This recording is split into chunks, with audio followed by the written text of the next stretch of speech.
Chers téléspectateurs, merci de nous suivre pour l'entretien du jour. L'entretien du jour à Niamey, au Niger, qui reçoit M. Alla Sinclair, secrétaire général de la Fédération estudiantine et scolaire des étudiants de la Côte d'Ivoire, la FESI, qui est en mission à Niamey, au Niger. Monsieur Alla Sinclair, bonsoir. Bonsoir. Et merci d'accepter cet entretien avec Sika TV. Alla Sinclair, parlons d'abord de la situation scolaire et estudiantine en Côte d'Ivoire et particulièrement celle du niveau supérieur. C'est bien. Il faut dire qu'en Côte d'Ivoire, beaucoup de politiques d'innovation sont mises par les différents dirigeants de l'école, mais comme aucune œuvre humaine n'est pas faite, il y a beaucoup de secteurs, il y a beaucoup de mécanismes encore à revoir. En Côte d'Ivoire, vous avez depuis Houphouët-Boigny, la bourse allouée aux étudiants, c'est la même bourse, le même montant, qui est de 240 000. Les secours financiers, c'est 180 000 francs, mais malheureusement, tous les étudiants ne peuvent pas être boursiers ni profiter de l'aide de l'État. Et donc la politique de la FESI, à ce niveau, et sa proposition, c'est que l'État puisse mettre en place un mécanisme qui pourra gracier, qui pourra permettre à l'ensemble des étudiants des universités publiques de pouvoir octroyer quand même les secours financiers. Au-delà des secours financiers, quand même pour un étudiant aujourd'hui, c'est d'acquérir le savoir, c'est d'étudier dans de bonnes conditions, dans les meilleures conditions et finir son cursus, sortir avec son diplôme. Alors le cursus, il est comment aujourd'hui? Est-ce qu'il est normal ou il est entaché d'irrégularité? Bon, le système LMD qui est imposé aujourd'hui en Côte d'Ivoire trouve difficulté dans son applicabilité. Parce que là, il y a la question du Wi-Fi, il y a la question des infrastructures amphi, salle de cours, salle d'informatique, laboratoire, les équipements, tout. Mais ça pose problème. Ça pose problème puisque les universités en Côte d'Ivoire sont vieilles, avec les mêmes constructions. Aujourd'hui, nous acculons le gouvernement pour qu'on puisse créer de nouvelles infrastructures pour pouvoir accueillir ces milliers de nouveaux bacheliers qui vont emprunter le monde universitaire. Et donc, pour nous, beaucoup d'efforts sont faits, mais il reste encore beaucoup à faire. Il reste encore beaucoup à faire pour atteindre les niveaux souhaités par notre organisation, puisque notre slogan, c'est zéro violence pour la promotion de l'excellence en milieu universitaire et scolaire. Qu'est-ce qui reste concrètement à faire pour que vous atteigniez ce niveau-là? Il faut créer quand même le cadre permanent d'échange entre tous les acteurs du système universitaire. Il faut pouvoir régler définitivement la question du Wi-Fi, parce qu'un système LMD, il va de pair avec la connexion permanente pour la recherche, puisque un pourcentage est alloué à la recherche de l'étudiant lui-même et l'autre au maître. Or, le problème Wi-Fi, quand ça pose problème, tu ne peux pas. Ce n'est pas possible. Et donc, nous, avec le gouvernement, nous parlons fréquemment pour que la question du Wi-Fi ne soit plus un problème à l'université de Cocody. Et il y a le taux d'inscription qui est élevé. Là-bas, le premier cycle licence, c'est à 30 000 francs, le second 60 000 francs, et le troisième varie de 90 à 200 000. Là-bas, nous sommes en train de travailler pour que le gouvernement puisse prendre une mesure pour que ça soit 15 000 francs pour l'ensemble des étudiants de la Côte d'Ivoire.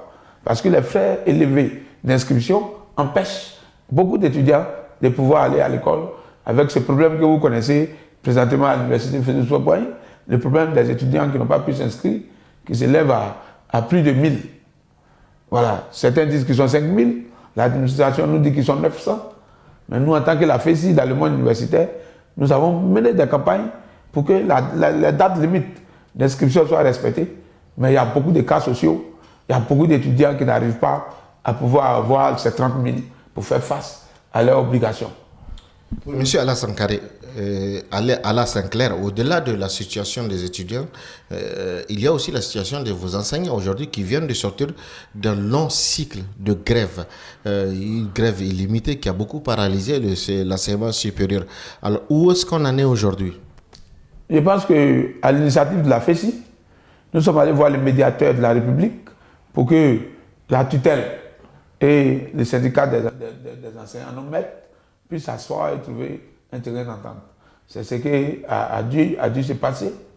Et aujourd'hui, les universités, en termes de cours, vont bon train, mais en même temps, c'est une tribune. Nous profitons de cette tribune pour demander au gouvernement de pouvoir joindre l'acte à la parole.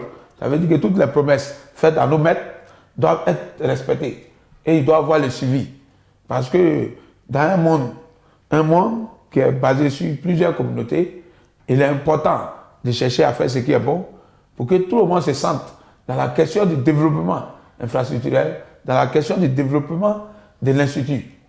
Et donc, c'est là que nous sommes et c'est là aussi que nous voulons que le gouvernement aussi nous suive. Quand même sur le cas de la FESI, votre structure aujourd'hui qui est considérée à tort ou à raison, en tout cas selon plusieurs observateurs de la scène politique ivoirienne, comme un État dans un État. Il vous est arrivé de vous inviter dans les débats politiques. On a connu la période de Charles Blé Goudé, on a connu la période de Guillaume Soro.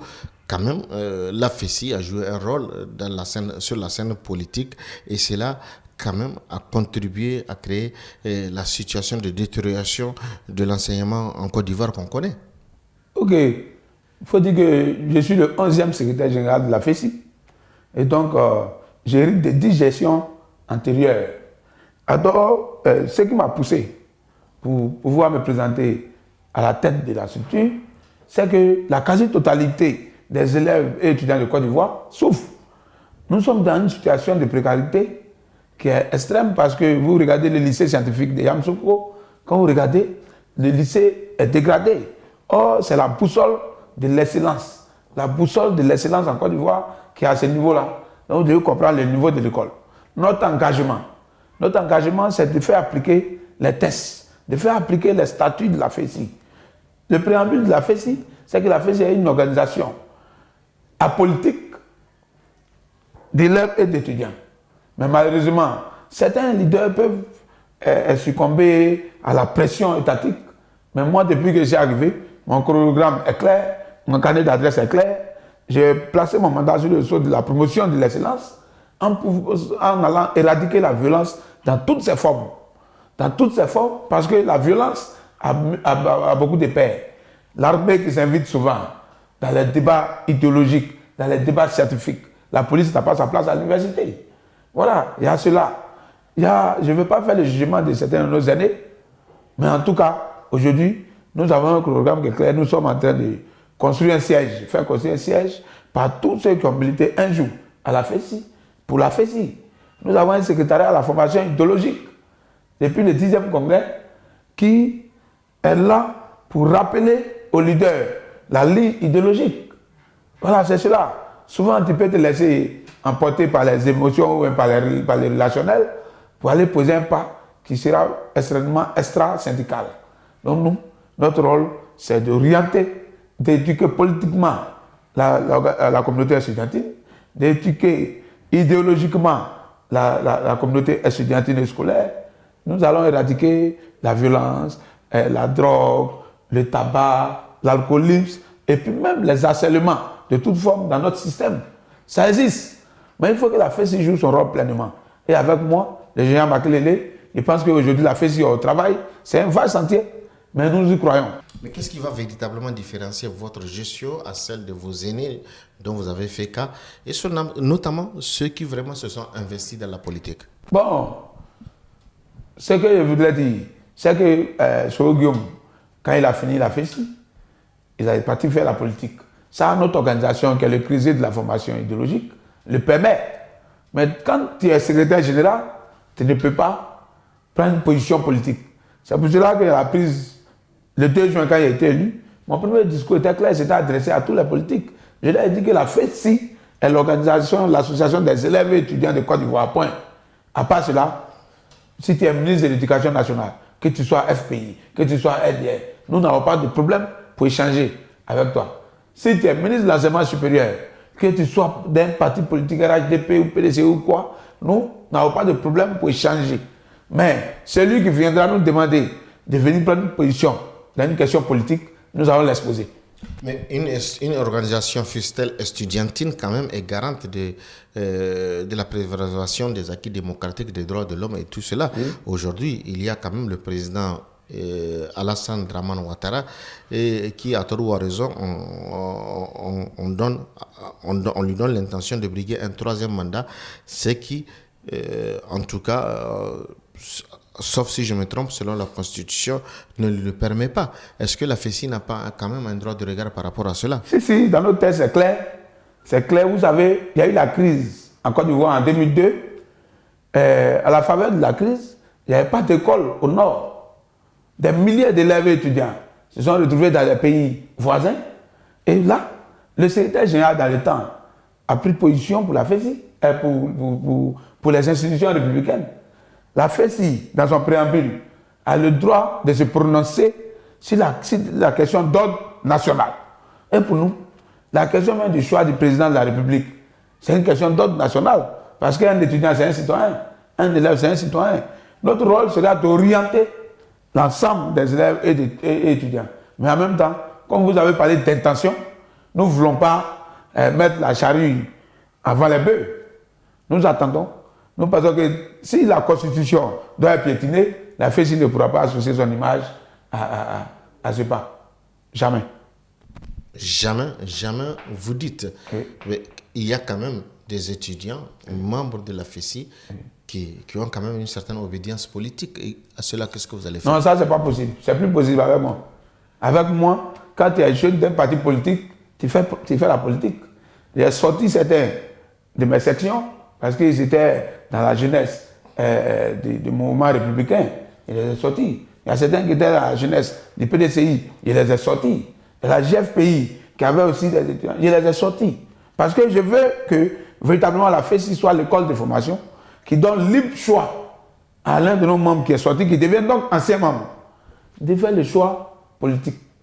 Mais on ne veut pas imposer un parti politique à tous ces élèves et étudiants qui ont de l'espoir, qui ont un peu de courage à affronter toutes ces difficultés pour atteindre le pôle de la formation en qualité et de l'insertion professionnelle. On ne peut pas les envoyer dans un collège politique ou bien dans une coloration, une corporation politique. Jamais. Nous allons lutter pour ne pas que ça arrive dans nos 2 ans de gestion. Monsieur Alain Sinclair, secrétaire général de la Fédération estudiantine et scolaire de la Côte d'Ivoire, FECI, merci d'avoir accepté cet entretien avec Sika TV depuis Niamey au Niger où vous êtes en mission de travail. Merci beaucoup. Merci. Chers téléspectateurs, c'est la fin de cet entretien que vient de nous accorder M. Alain Sinclair, secrétaire général de la Fédération estudiantine et scolaire de la Côte d'Ivoire, FECI, en mission au Niger. Merci de nous avoir suivis. Au revoir et à la prochaine pour un autre numéro de l'entretien du jour.